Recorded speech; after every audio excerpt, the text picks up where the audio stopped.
In this video, we are going to learn how to extract resources from the TexQuest databases. First, you will need to determine where is the best entry point for you into TexQuest. Check your district's single sign-on solution, such as Clever or ClassLink, to see if the TexQuest icons are included there. In some districts, they are included on your library web pages. However, you can always go to texquest.net and click on Elementary.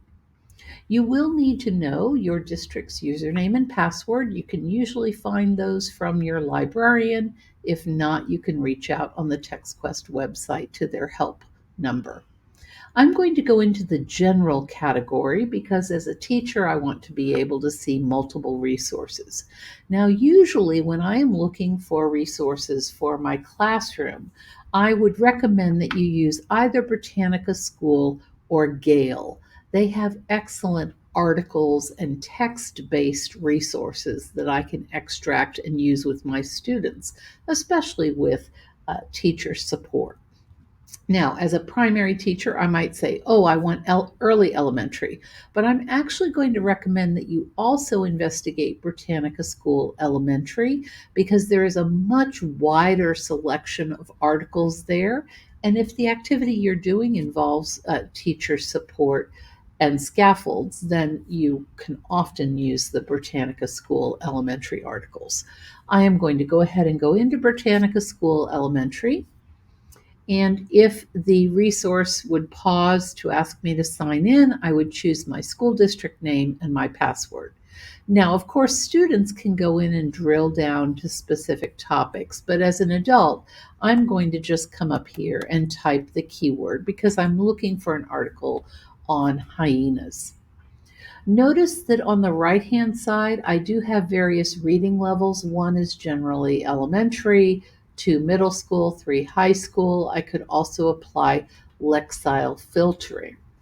I am going to go straight into the first article on the list. It looks like it might be what I need, which is an article on hyenas. And when I come down, I see that this is a 5-paragraph article. If my students were accessing this link directly, they could use the read aloud function to have the article read with them.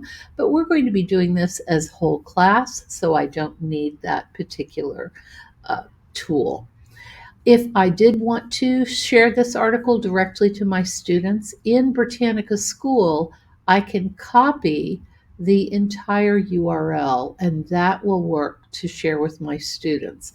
In some of the other resource providers, I will need to look for a function in the menu that will say get link or obtain permalink. One of the benefits of Britannica School Elementary is that you can just copy the direct URL. Now, I want to take this article and do something with it in Google Drive. In old days, right, I could copy and paste, but I'm going to take advantage of the Save to Google Drive feature. When you click on this, the very first time you click on it, you are going to have to click through an authorization to allow Britannica to save items in your Google Drive. This time, I don't need to worry about that because I've given permission in the past. And I had a very quick message that popped up at the bottom that confirmed that the content has been saved to my Google Drive. How do I locate it? I'm going to go into my Google Drive, and on the left-hand side, when I click on the Recent menu, my screen will refresh.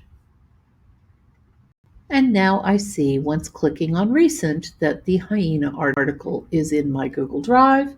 I can double click on it to open the article, and I can even edit it and do some other features with it. Before I go into the article, though, I do want to point out that not only did Britannica save that article for me, it put it in a folder labeled Britannica. So that is a very nice organizational feature when you have moved these articles into your Google Drive. So I'm going to go ahead and open it. And once I open the article, It is fully editable. So if I want to, reformat or get rid of things, capitalize the title, whatever I would like to do, I can do. I can change the text size. So if I feel that Arial 11 is too small, I can, change the style of the text. I can go up a little bit to make it a little more readable for my students. And then, of course, all the other features work inside of Google Docs. I can highlight text. I can do everything else I might need. I hope that these tips will assist you in obtaining instructional resources from the TexQuest databases.